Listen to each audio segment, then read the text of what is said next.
The Phoenix Suns have signed Nigel Hayes-Davis to a standard one-year NBA contract, fully guaranteed. Is he this year's Guerschon Yabusele? As he comes over from Fenerbahce of the EuroLeague, I'm going to give a bit of a breakdown here on his skill set, what you can expect from Nigel Hayes-Davis. Of course, we'll get into his background too. He's a former Wisconsin Badger, was a part of some really great college basketball teams. Stuck in the NBA for just a little bit, had some small opportunities here and there, but I think he has really transformed his game since the last time you saw him in the NBA. So let's dive into this signing here as Shams Charania reports. Fenerbahce's Nigel Hayes-Davis, the 2025 EuroLeague champion and Finals MVP, as well as Turkish Cup champion and MVP, has agreed to a fully guaranteed one-year contract with the Phoenix Suns. This is a two-time EuroLeague first teamer, the past 2 seasons in the EuroLeague. And if we dive into his stats a bit further here, you're going to look at a player who is extremely talented, and you're starting to see that production show up on a year-to-year basis now for Fenerbahce. In 31 minutes per game this past year, averaged over 16 points, over 5 rebounds, assists, with a positive assist-to-turnover rate. He also got a little active on the defensive end of the floor, averaging nearly 1.5 stocks per game. He's not an elite defender, but he's definitely someone who has the athletic talent and skills to be a competitive one in the NBA. And I think if you're projecting him as a 3-and-D wing, that's a pretty safe assumption, especially for him landing in Phoenix next to Devin Booker as the Suns kind of go through this roster transformation as they're bringing in a collection of young guys, players who are better fits on their current team around Devin Booker. And I think Nigel Hayes-Davis, who's become a very good player over in Europe, can actually be that for the Phoenix Suns a bit as a fit piece for them. Shot almost 50% on twos this past season. Now he does go to his touch quite a bit, likes to shoot some floaters, and can finish from all within the side of the arc. Now that might be a little bit of a role change for him when he gets to the NBA, thinking more rim and three-point oriented shot diet like you see for most role players. We'll see what that looks like.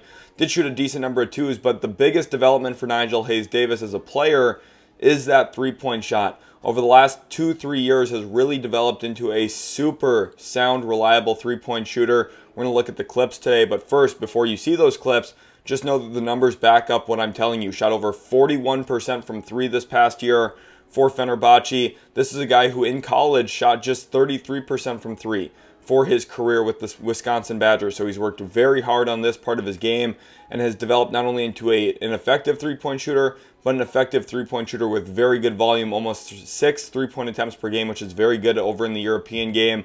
Got to the free throw line a good deal as well, and shot almost 91% from the line this past year. Overall, very efficient player, 45% from the field, 41% from 3 this past season. And let's take a look at some of that film as well here with Nigel Hayes-Davis. Here he is breaking down Sasha Vezenkov, someone who we have seen in the NBA. Gets that one to go on kind of an unorthodox shot with the and one. But you're going to be able to see him break some guys down with some size-up moves. And I really love the ability to quickly rise up into his three-point shot. That's something, again, I think he's worked very hard on. You're going to see him here, kind of some untraditional gathers when it comes to rising up into three-point attempts. But he's really worked hard on his game and has really added to his talent. There's another one of those rise-ups where he kind of has that left-right footwork pattern down. Some people like to hop into their three-point shots. Others walk into it. He's kind of got that walk into it pattern, but you're going to see these kinds of shots are going to be the ones he's going to mostly get in the NBA, these catch-and-shoot opportunities. And again, with that shooting development, which has been central and instrumental to his return to the NBA now at this point in time, difficult shot making, consistently making and taking three-point shots is going to be super important for him in Phoenix. The Suns, of course, did very well landing Kobe Bryant on draft night, in my opinion. That's another high-volume three-point shooter. But Nigel Hayes-Davis being able to take and make these kinds of looks is what's going to be super important for his NBA career if he's able to stick in the NBA or not. You look at Guerschon Yabusele. He was able to really bounce off of an elite Olympic run for Team France into an NBA roster spot with Philadelphia. Now is projecting to have a pretty good free agency payday this offseason. We'll see what that ultimately looks like. At the time I'm recording this, I don't know the details of what that will be yet. But Nigel Hayes-Davis is in the beginning stages of his return to the NBA. Of course, this is likely going to be a flat minimum contract. Has only played 9 NBA career games before. But for the Phoenix Suns, this presents to be a very good depth pickup and a guy who can actually play an impact for them. Of course, they right now do have some question marks on their wings, their forward spots a bit. Who's going to be back? Who's not going to? We'll see what happens with Bradley Beal. Will they stretch and waive him? Is there any kind of trade that materializes? Likely not. But Nigel Hayes-Davis definitely can be a player who fills into a role for them. For Fenerbahce, did a little bit more off the dribble. That's not something I don't think Phoenix is going to lean on too much of, but he was super productive with the ball in his hands for Fenerbahce, made some really difficult shots as you're seeing here. But then also, I think when you're projecting him playing off the catch a bit more, clips like this one here are a good example of him being able to get to spots on the floor, attack mismatches. There he gets a size mismatch against Milan, and was able to capitalize again on a three-point shot. You look at him working off of action here. First set, the screen setter. This is a big-time shot for a game winner against Paris earlier this year. This was an absolutely unbelievable moment for Nigel Hayes-Davis, and he definitely deserves a shot back in the NBA. We talked about the three-point shot. Let's look at the defense. This is where, again, some of his length, size, athleticism, this was some of the most positive stuff for him at Wisconsin. If you look at the role he played on those Wisconsin Badger teams and the value that he played for them, it was on the defensive end of the floor, and I think this is where you're going to be pretty excited about his impact. You're going to see some impressive blocks. Got active a bit defensively as a shot blocker. Not a ton of blocks, but a decent, respectable amount for a wing. You see some of the value, the length, the wingspan on display there, but then also getting in the passing lanes. That's the combination of stuff that you're looking for in a player, and you're going to see him just finding ways to get to loose basketballs, finding ways to impact the game on the defensive end of the floor. Here's a really good trap. Look at him shoot the gap here against Partizan earlier this year. A lot to really love from Nigel Hayes-Davis when it comes to the defensive end of the floor in terms of both impact, finding ways to make plays in the passing lanes, causing turnovers, wreaking havoc. We've seen that become more and more of a trend in the NBA as of late. You think about the role Dyson Daniels played in Atlanta. You look at how Oklahoma City tries to defend and win with Cason Wallace and Alex Caruso and Lou Dort. Not only good point of attack defenders, but guys who can wreak some havoc, generate some turnovers, and that's something Nigel Hayes-Davis did very, very well this year for Fenerbahce when he was getting the passing lanes, averaged well over a steal per game this past year. Again, almost 1.5 stocks total. So had a super productive season on the defensive end of the floor from the raw counting stats, the traditional numbers. And you're seeing that impact show up in a variety of ways, both as a help guy in the passing lanes, and he brings some on-ball defensive value as well with his length. You saw earlier in some of the clips his ability to wall up a bit on defense. And then I also think there's some real value here with him outside of just the traditional defensive stocks, him being able to play an impact as well as a scorer inside the arc. We talked about his three-point shooting. This is where some ancillary skills, I talked about his floater earlier on. This is where he's going to be able to return pretty good value for an NBA team and for Phoenix specifically as kind of a late shot clock guy, as a guy who, hey, off of a catch can look to cut, find avenues of open space. Especially you think about how rim-centric defenses have become in the NBA, kind of having a little bit of this middle game, the ability to attack certain mismatches with some post-ups. That's something he did a lot for Fenerbahce this past year, where they were able to lean on him a good amount, go to him as a go-to scorer. This is, again, a professional kind of move. Little shot fake, gets a guy up on his toes and is able to lean into him, draw the foul, get an and one there. Here he is against Zalgiris. Again, going to the post, he gets a mismatch against a smaller guard. He's able to go to work down there, draws the foul, gets an and one to go. This is, again, you're seeing some of that touch on display where it doesn't just have to be only rim for him. Now, I think, again, in the NBA, that's what you're going to want more and more of. And against hard closeouts and easier straight line drives, you're going to get more of that. Now, at Fenerbahce, of course, he was one of their key players, so defenses were honing in on him a little bit more. I think he's going to have an easier transition to Phoenix because of the talent he's going to be playing around. Has some really good shooting talent next to him. Has now some size, of course, with Kaman Maluach.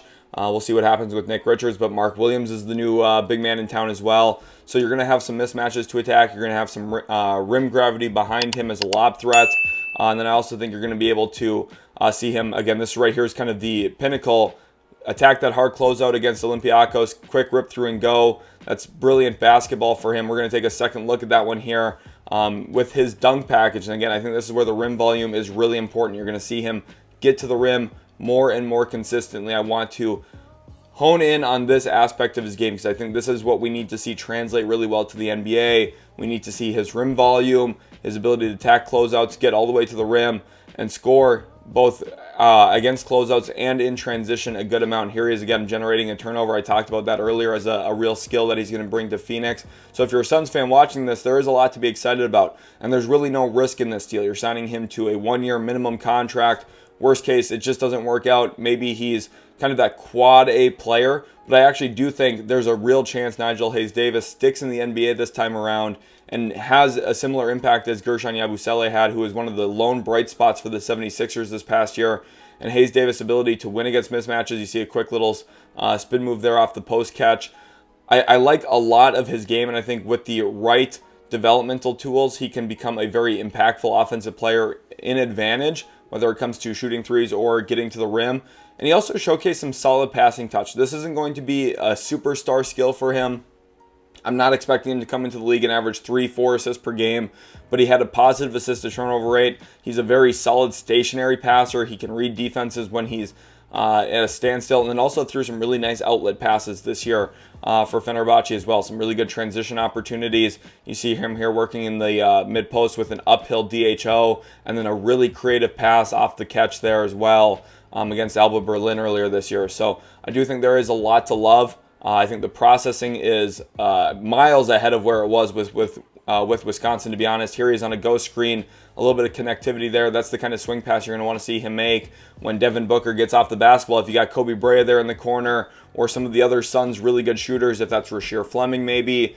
I think this is a very solid signing for the Phoenix Suns. I think that you're going to be able to see Nigel Hayes-Davis. Here he is again attacking closeout against the zone, finds the pocket. These are very solid reads. You can tell he's been playing professional basketball at a high level. His game has really rounded out since his time with the Wisconsin Badgers. And I think if you're a Suns fan, again, the only thing you can feel about this signing is excitement. There's really no risk involved. This is a smart player. This is a fit player. This is a guy who I think can be a good organizational piece for them as depth and as kind of a bench player in minutes for them. I'm talking like 15 minutes a game. This can be a guy that can be a really solid asset. Maybe he even carves out a bigger role this year, depending on how the year goes for Phoenix and how some of those young guys play and develop. Of course, they're going to look to give Kobe Brea, Rasheer Fleming significant opportunities. But there is a huge need on the wings right now in Phoenix, and I do think that Nigel Hayes-Davis is going to be a pretty strong asset and complement onto their roster around Devin Booker and around that new young core nucleus that's in place for the Phoenix Suns. Hopefully you guys have enjoyed the video here, the breakdown on Nigel Hayes-Davis. I am very excited to see him back in the NBA again. It hasn't really been given that full opportunity in the NBA, but he's earned this new shot. He's a completely different player, has really transformed his outside shooting, has come miles along with his passing skill set, his ability to read defenses, and just make smart, solid reads. He's, again, not going to be a 5 assists per game guy, but just very solid as a role player, and I'm very excited about that. Again, I want to see a continued uptick on his rim volume, but I'm very excited. I hope you guys are as well. If you enjoyed, leave a like, subscribe to Utility Sports for more NBA content, and we'll catch you in the very next Utility Sports video.